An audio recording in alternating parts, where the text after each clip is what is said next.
Hey everybody, I just wanted to make a little update video while I'm still in the middle of fixing the eyes on my Fursuit, who I haven't really given you a name for yet, but you can call that Fursuit Dreamsicle.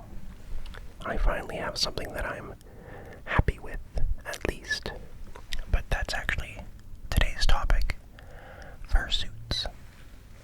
If you'll notice, my account follows have been going up like crazy because my logic behind who I follow is pretty simple. If I see a cute fursuit, I follow. Nothing more to it than that.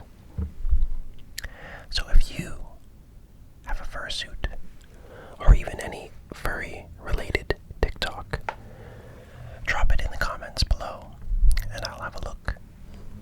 So I have been in the process of trying to find a fursuit maker for a very long time. And I suppose it wouldn't have taken me so long if I was a little less picky about some parameters. And it's not necessarily what you might think. You see, I'm happy to pay a variety of different price points as long as I feel I'm getting my money's worth, if you know what I mean. Like if you're going to pay, say, under $3,000, I don't expect the fanciest fursuit in the world. But conversely, if I'm going to pay $7,000, I want something that is particularly good. And my other criteria, I think, that was pretty important to me, was just having something somewhat locally sourced, having a maker that I could potentially go drive for a pickup when it comes time, or just have some kind of online but also in-person relationship with, because that builds my sense of confidence in their product. Not to mention, it is nice to support people that are in your local community. Not that there's anything wrong with outsourcing these days. There are so many good makers in South America and in parts of Asia. They are really, really making a name for themselves and making some beautiful fursuits. But I was lucky enough to get somebody that is also in the province of Ontario, Canada, just like me. And I'm going to show you some little pictures of what I've seen so far. I'm going to put the details of the maker for you to see as well, because I think they do phenomenal work. Especially that it's something that would suit Kryptochrome, my main original character. I have been waiting maybe a year and a half with money set aside and a willingness to find a maker. And I've just been so lucky that I've finally found a maker.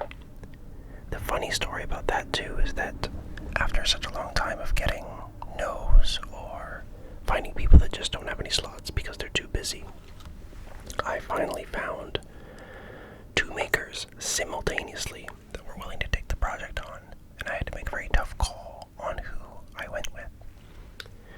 But overall, I think I made the right choice for me in this moment.